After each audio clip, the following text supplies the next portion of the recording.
as regulamentações que, de certa forma, obrigam aquelas empresas a se ajustarem e como ganhos é entregar um serviço de qualidade, ter um produto ali seguro para estar ofertando para o mercado. Então, eu acho que, sem dúvida, elas vieram ali para mudar, guiar, né? Guiar e também, assim, transformar o mercado financeiro. Olá, pessoal! Eu sou a Poliana Lopes e neste episódio do Fortinet Brasil Podcast, vamos conversar com o Renan Barcelos, CISO da RTM, um hub integrador do mercado financeiro. Profissional com mais de 20 anos de experiência no setor, ele conversa com a gente sobre os desafios e evolução da cibersegurança na área de finanças. Como as regulamentações têm impulsionado essa transformação e o papel da inteligência artificial e do gerenciamento de identidades nesse cenário. Como as empresas podem equilibrar inovação e proteção? Fique com a gente e descubra!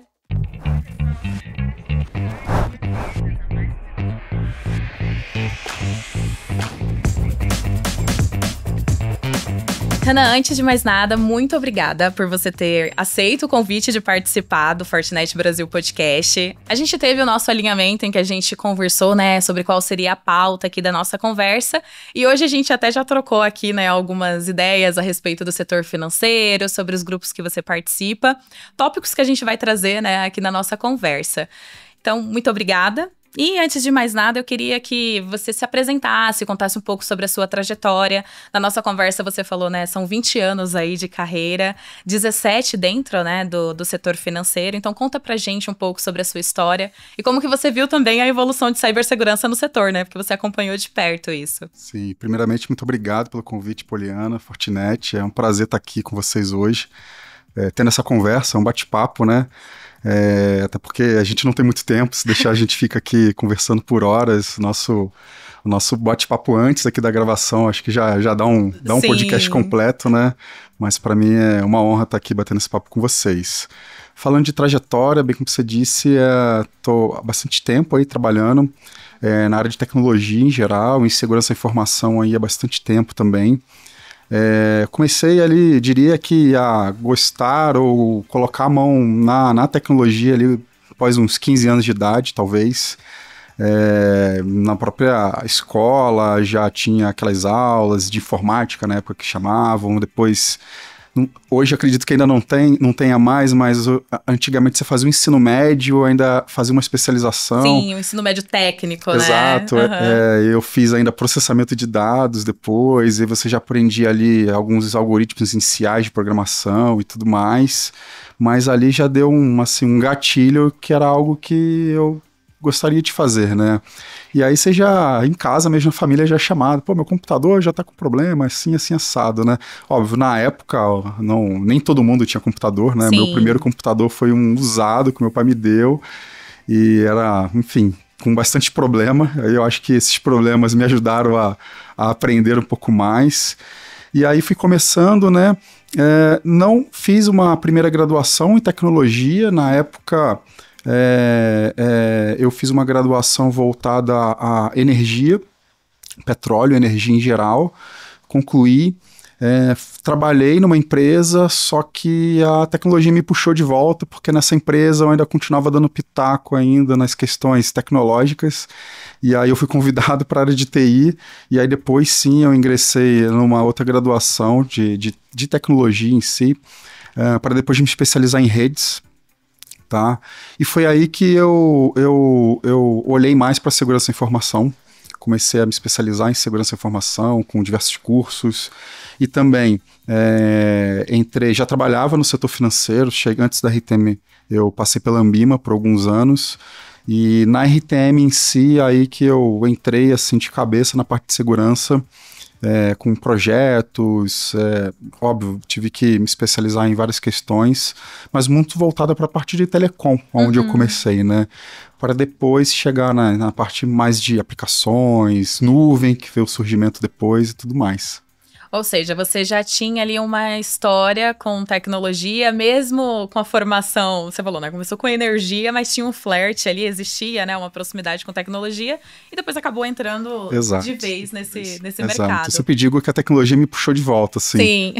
Isso é muito comum, viu? Eu escuto bastante dos CISOs. Tem gente que eu já conversei aqui que falou, pô, eu até tentei outra área, sabe? Mas era engraçado como mesmo em empresas de outros setores, esse tema, né, essa área me puxava de volta. Sim, somos curiosos, né? Acho que pela paixão pela tecnologia. Então, alguém tá falando do seu lado sobre alguma questão, você já vai querer saber, já vai querer dar uma palavrinha sobre alguma coisa, né? Sim. Você trouxe aí, né? É uma experiência de bastante tempo, né, na área de tecnologia.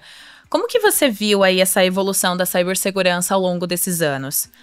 É muito interessante. Assim, eu sempre faço uma relação tecnologia com cyber, óbvio que tá tudo junto, né? Mas eu diria que nos últimos 15 anos, talvez 10 anos, a tecnologia se evoluiu de uma forma muito absurda.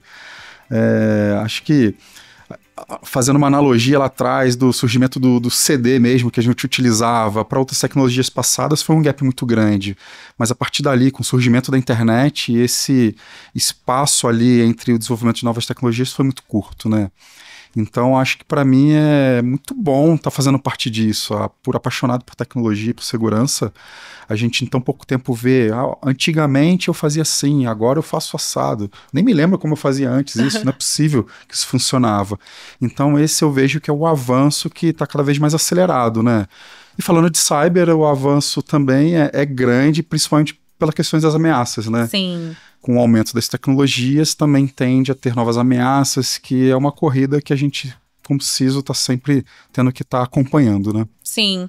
Você falou agora essa corrida, né, com relação a cyberameaças, e isso me remete ao primeiro episódio que nós tivemos esse ano, né, no podcast com o Alexandre Bonatti, que é o nosso VP de Engenharia Brasil, em que ele faz essa análise, né, junto com a Marina, com relação ao nosso report do FortiGuard Labs, trazendo aí as tendências, né, tanto de cibersegurança quando a gente fala de ferramentas e tecnologias, quanto também de crimes, né, o quanto os cybercriminosos eles estão atentos também às novas ferramentas. A gente vai falar mais pra frente aqui sobre inteligência artificial, e um dos tópicos que o Bonatti traz nessa conversa é sobre o quanto o setor financeiro é hoje um dos maiores alvos aí dos cybercriminosos.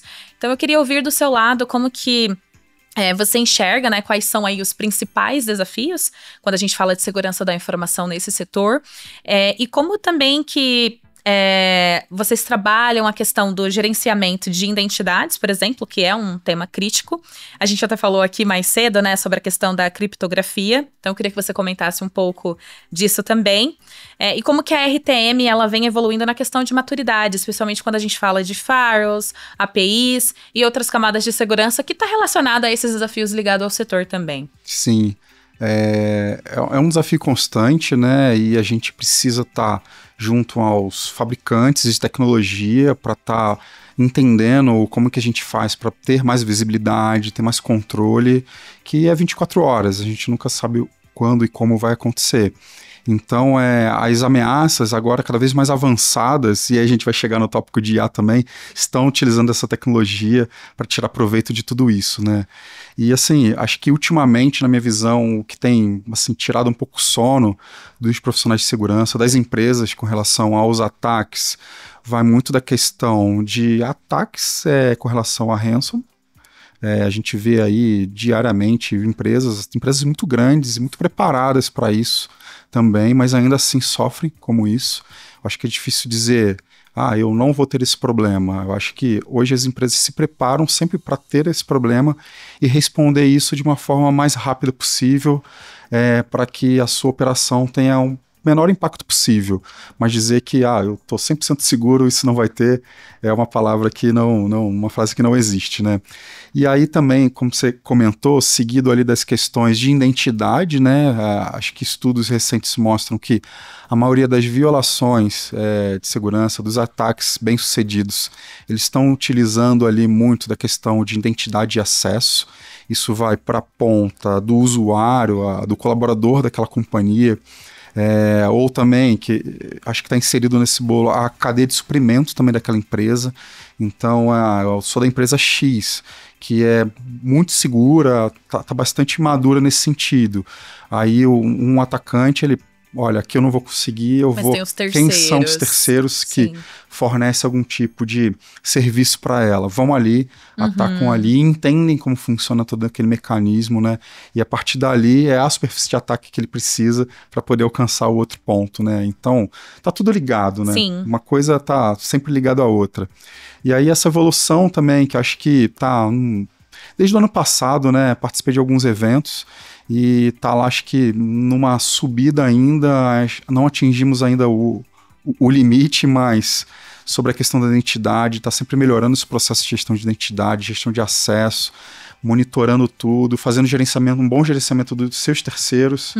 E aí, outro gancho que a gente vai falar um pouco mais lá para frente são das regulamentações, né? Sim. Tem várias aí que exigem também um controle melhor em cima do sua cadeia de suprimentos, né? Então também é uma obrigação das empresas estarem olhando por esse lado. Quando a gente estava conversando no alinhamento, a gente até falou, e é uma curiosidade que eu queria que você trouxesse a respeito da RTM, né? Eu tive a oportunidade de conversar com alguns CISOs, né? Alguns até que você conhece, né? Ligado ao setor financeiro.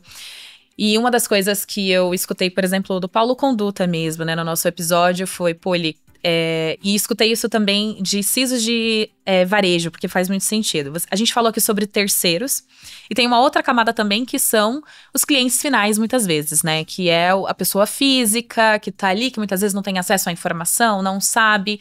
São novas tecnologias, novos meios de pagamentos. E no seu caso, é uma posição curiosa, porque a RTM, ela conversa com as instituições financeiras, né? Ela não conversa diretamente com o usuário final, mas ela conversa com as instituições financeiras. Então, como que você enxerga isso também do seu lado, né? Sim, a RTM hoje é um hub integrador e a gente gerencia a rede do Sistema Financeiro Nacional, onde todas essas instituições utilizam da nossa infraestrutura para poder fazer algum tipo de operação, né? Então, por mais que nossos, vamos dizer assim, clientes sejam outras empresas, a ponta final também é muito importante para a gente, até porque se uma instituição ali ela não consegue entregar o serviço dela, quem vai sofrer com aquilo é a sociedade. Trazendo um exemplo aqui, o próprio Pix, né? Hoje em dia, o Pix foi algo que foi um boom nos últimos anos. Né? A barreira de entrada ali foi muito rápido alcançada e aceita, onde você vai ali na porta da escola comprar uma pipoca, você já faz um pagamento com Pix. Então, se eu não consigo entregar um serviço de qualidade com a segurança devida, a ponta ali vai sofrer impactos também, né? É muito interessante quando a gente traz esses assuntos para dentro do podcast, porque aí a gente vai entendendo o quanto que cibersegurança está em diferentes camadas e como você trouxe também, a gente está falando de toda uma cadeia, né, no final do dia, né? Então é importante que todas as pontas estejam atentas, né, à questão de segurança da informação. Você trouxe o ponto com relação a regulamentações e eu queria que a gente explorasse um pouco aqui, então entrando aqui na área legal, né? Existem aí diversas regulamentações. Hoje no Brasil a gente tem o Banco Central, né, que atua aí com diversos grupos de discussões ligadas, né, à segurança da informação para o setor.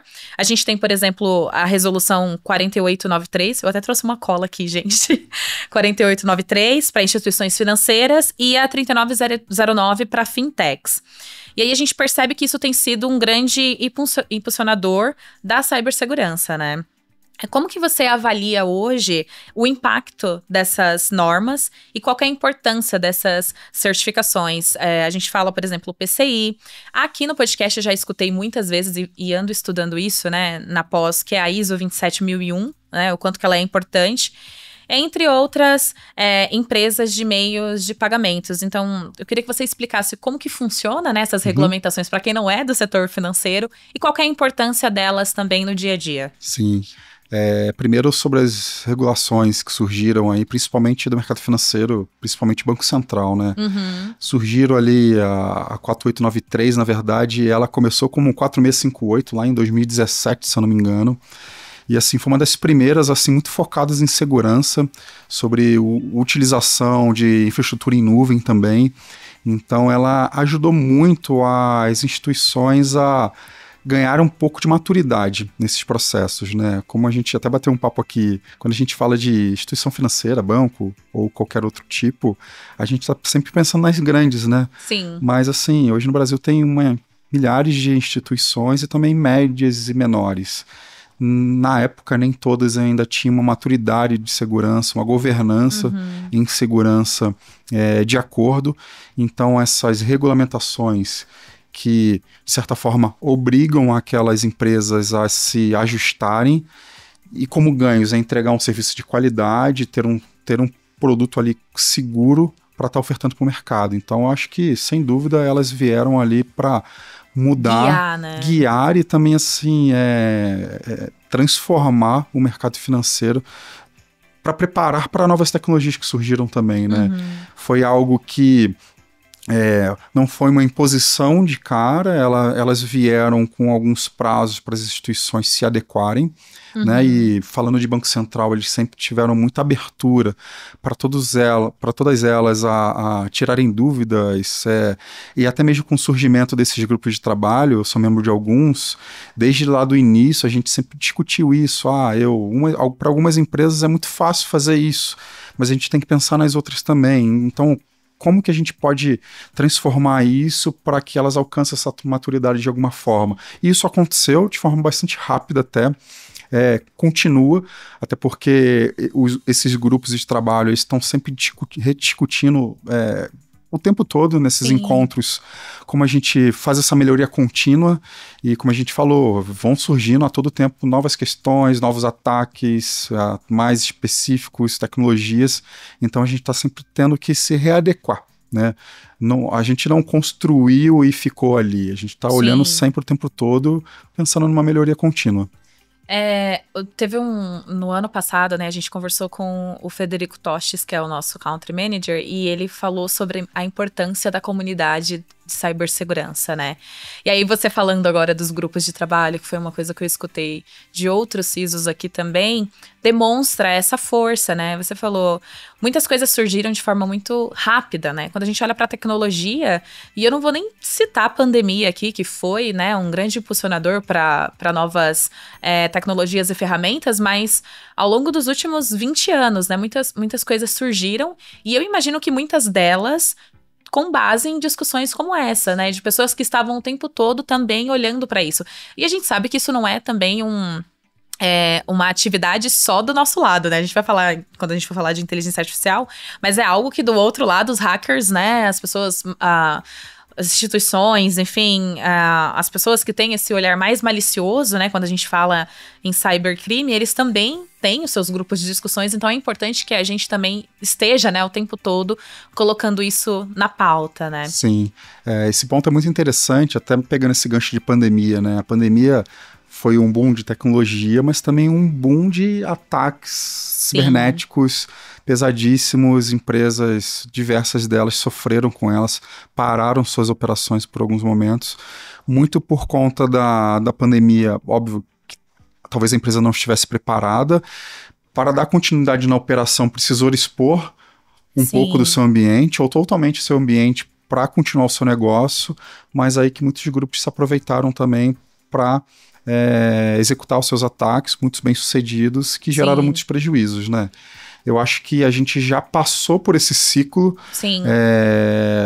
Eu não duvido que algumas empresas ainda estejam sofrendo desses ataques do passado ou ainda não conseguiram melhorar suas infraestruturas, mas eu acho que é um percentual um pouco menor. Passada a pandemia, que se estendeu mais tempo e elas foram procurar elevar essa maturidade para o trabalho remoto. Se diz muito aqui dentro do meio de segurança que antigamente você tinha um perímetro, hoje em dia você não tem um perímetro mais. Perímetro é a casa do seu funcionário, o computador do seu funcionário, ele não está no escritório todos os dias. Então, aos poucos vieram novas tecnologias também para ajudar a fazer essa proteção de forma mais eficiente também. E ainda tem um outro ponto que é agora a cibersegurança, e quando a gente olha para esses temas, não é só assunto de uma área específica, né? A gente fala muito aqui sobre a criação de uma cultura centrada em cibersegurança, em que todas as áreas, de alguma forma, olhem para isso.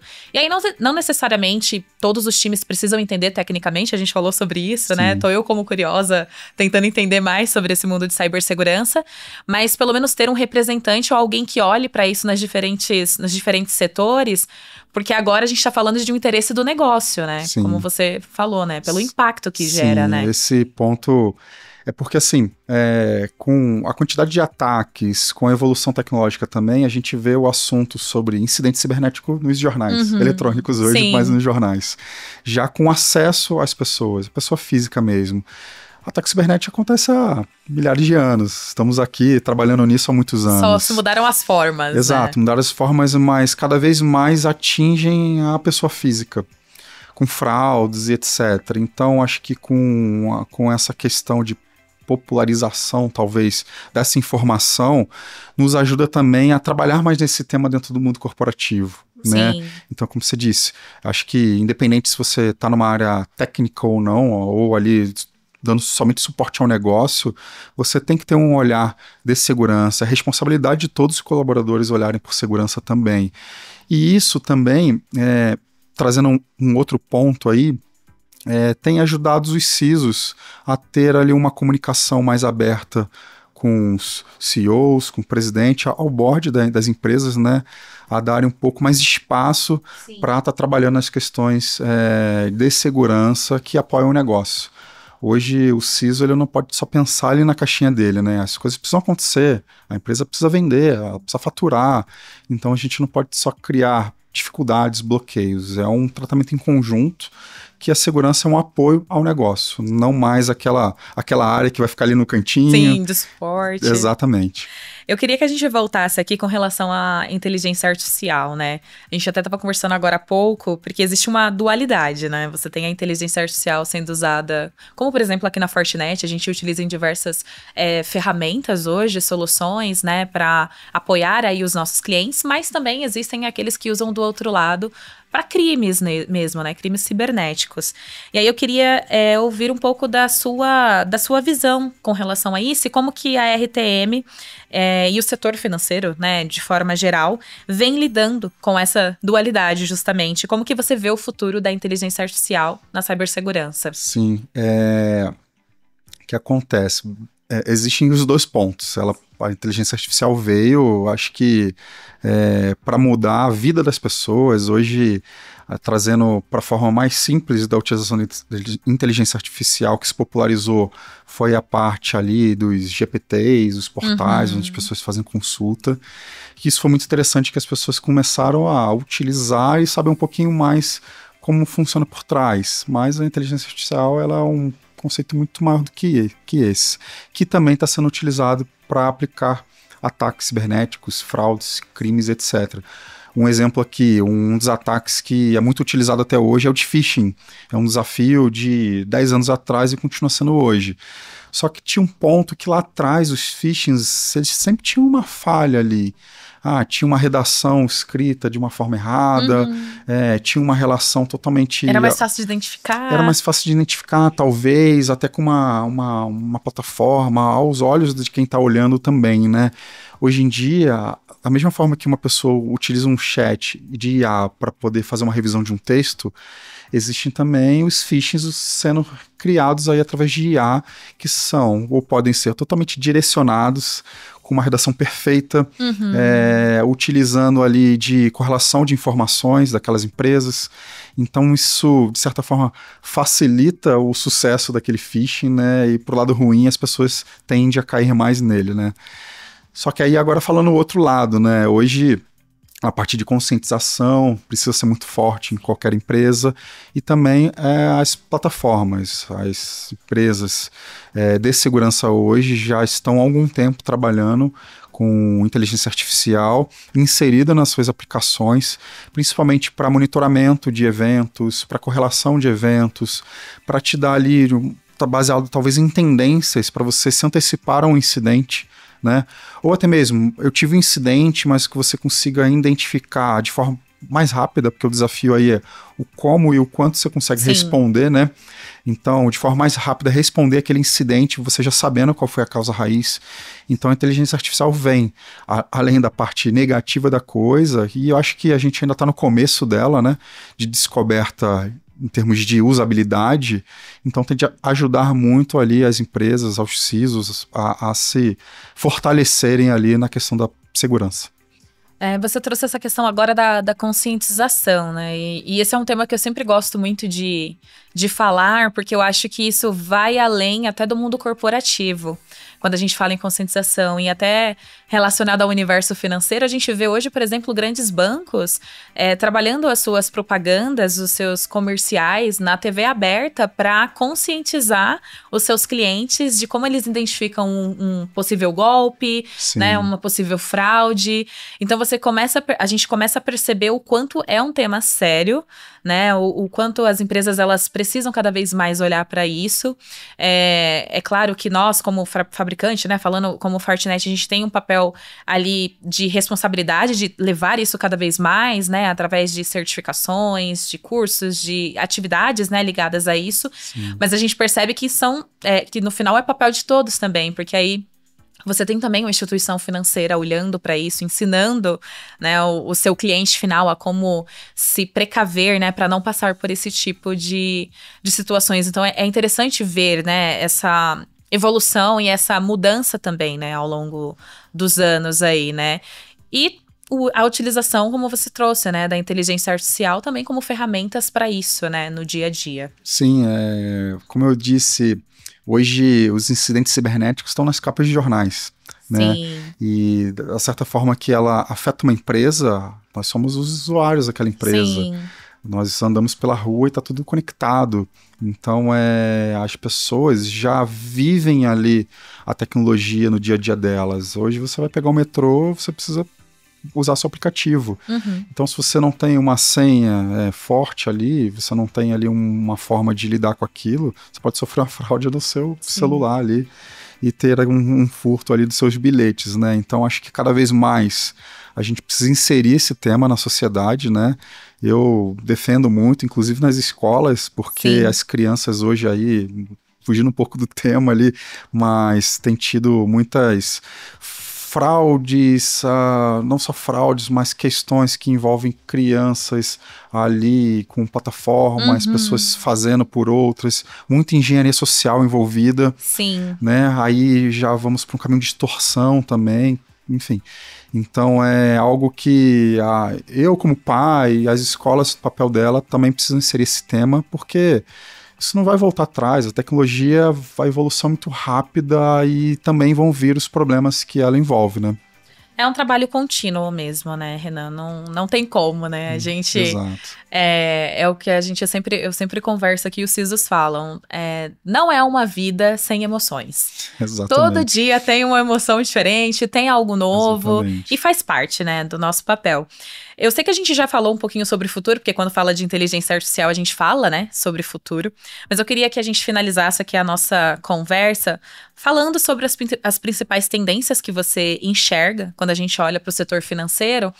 E aí eu queria até trazer um exercício de olhar não somente para ferramentas e tecnologias, mas para os 3 pilares, né? Quando a gente pensa pessoas, tecnologias, processos, como que a gente pode ver aí, o que a gente pode esperar do futuro, alinhando, né, tanto novas tecnologias quanto a risco também e o gerenciamento de tudo isso. Sim, esses pontos que você comentou são interessantes, porque assim, somente com tecnologia a gente não resolve o problema, você precisa das pessoas, né, e você precisa muito dos processos, então você precisa alinhar isso de uma forma muito bem, de forma estratégica, né? Isso é uma orquestra, né? As coisas precisam funcionar no seu tempo ali, da forma correta. E as plataformas vêm para impulsionar a atração, facilitar também, de certa forma, a execução dos processos que são feitos pelas pessoas também, né? Falamos muito da IA, hoje se discute muito, a IA vai tirar um emprego das pessoas.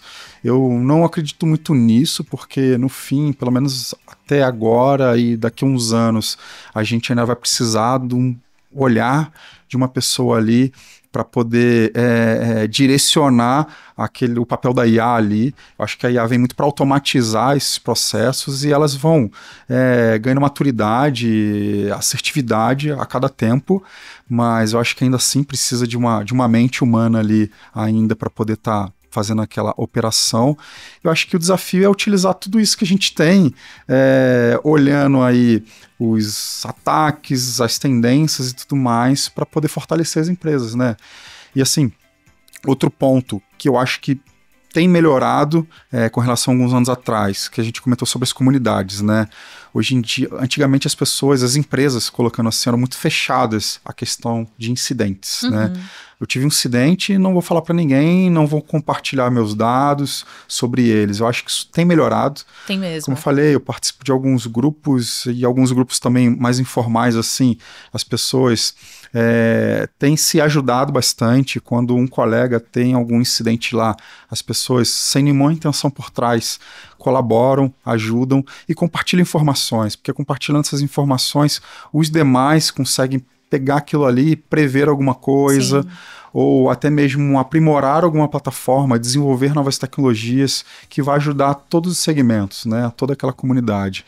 Então acho que as pessoas precisam se unir mais nesse sentido, pessoas jurídicas também, para poder dar uma maturidade maior nessa questão, porque olhando pelo lado criminoso ali, cibernético, eles são bastante unidos e organizados, né?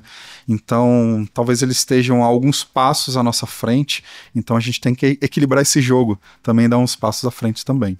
Perfeito, Renan. Por mim, a gente ficaria aqui conversando horas e horas, porque de verdade é sempre uma aula, a gente sempre aprende muito, né, com essas conversas. Mas eu queria agradecer você por, mais uma vez, né, por participar aqui com a gente, deixar o convite aberto para outras oportunidades. Com certeza a gente vai voltar a falar no futuro. E queria deixar aberto aqui para você falar alguma coisa, comentar. Se você quiser trazer algum tópico que a gente não trouxe também, fica à vontade. Primeiro, novamente, agradecer a oportunidade desse papo e, de verdade, a gente pode ficar aqui o dia inteiro conversando, né? E esse ponto que você colocou, daqui a gente pode ter uma outra oportunidade de conversar. O interessante é que a gente for conversar daqui a um ano... Já vai ter muita coisa diferente. A gente vai ter muita coisa diferente, com muitos casos, muitos estudos aí, as tecnologias desenvolvidas mais ainda. Então, assim, o cenário de ontem não é o mesmo de hoje e está muito diferente do amanhã também, né? E essa é a parte muito interessante de estar trabalhando com isso, de estar fazendo parte desse ecossistema, né? Então, muito obrigado aí pelo convite novamente. Imagina! E agradecer vocês também que estão aqui com a gente, nos acompanhando em todos os episódios. Acompanhem os episódios que já saíram. Nós tivemos aí o episódio com o Alexandre Bonatti sobre previsões. Iniciamos o nosso Tech Talks. Então tem muita coisa boa rolando. Fiquem por aqui e até a próxima. Muito obrigada!